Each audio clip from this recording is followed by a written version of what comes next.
Hello, this is 95 times 64 using partial products. I encourage you to try a few steps with the video paused and then come back and check your work.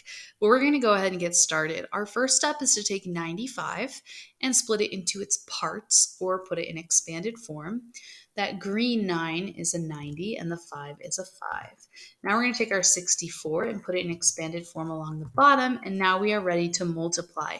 So we're starting with our green or our 90, and you're going to do 90 times 60 and 90 times 4. So following the arrows here, that's 90 times 60 down here, and then going across to 90 times 4. For 90 times 60, do 9 times 6, and then put in 2 zeros. 9 times 6 is 54, and then 0, 0. Okay, now for 90 times 4, same process where you're going to ignore the zeros. So 9 times 4 with a 0. 9 times 4 is 36, and then we put a 0. All right, moving on, we're going to do 5 times 60 because we're done with the green now, so we're doing the blue. We'll follow those arrows. It's blue times orange, blue times red. For 5 times 60, ignore the zeros. You'll do 5 times 6, which is 30. And then you'll put that 0 back in for 300.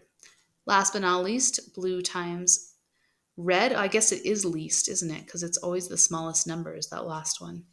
5 times 4 is 20. Okay, now your last step is just to add it all together and you'll have your final product. 0 plus 0 plus 0 plus 0 is 0.